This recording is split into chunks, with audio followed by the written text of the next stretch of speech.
প্ৰক্ৰিয়া হৈছে ভোটাৰ তালিকা সংশোধন কৰাৰ এক বিশেষ প্ৰক্ৰিয়া। এই প্ৰক্ৰিয়া সম্পূৰ্ণ কৰিবলৈ আপোনাৰ ঘৰলৈ যাব বিএলঅ'সকল। এবাৰ নহয় 3বাৰলৈ যাব বিএলঅ'সকল। সংগ্ৰহ কৰিব ভোটাৰসকলৰ সকলো ধৰণৰ তথ্য পাতি। কৰ্তন কৰা হ'ব মৃত ভোটাৰৰ নাম। অন্তৰ্ভুক্ত কৰা হ'ব প্ৰতিগৰাকী যোগ্য ভোটাৰৰ নাম। এমাহ ধৰি চলিব এই ভোটাৰ তালিকাৰ বিশেষ সংশোধনী প্ৰক্ৰিয়া। 18 বছৰ পূৰ্ণ হোৱা সকলৰ নাম ভৰ্তি, নাম অন্তৰ্ভুক্ত হ'ব এই সংশোধনী প্ৰক্ৰিয়াত।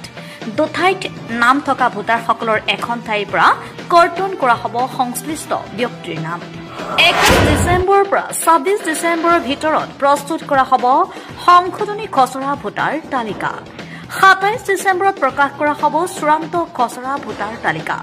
খচৰা তালিকাত ভুল ত্ৰুটি থাকিলে সংশোধনৰ বাবে 19 জানুৱাৰীলৈকে দিব পাৰিব অভিযোগ। প্ৰক্ৰিয়া হৈছে ভোটাৰ তালিকা সংশোধন কৰাৰ এক বিশেষ প্ৰক্ৰিয়া। এই প্ৰক্ৰিয়া সম্পূৰ্ণ কৰিবলৈ আপোনাৰ ঘৰলৈ যাব বিএলঅ'সকল।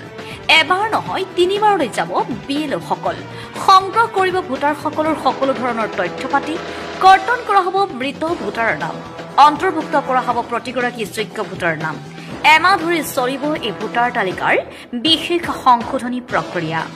18 বছৰ পূৰ্ণ হোৱা সকলৰ নাম ভৰ্তি, নাম অন্তৰ্ভুক্ত হ'ব এই সংশোধনী প্ৰক্ৰিয়াত।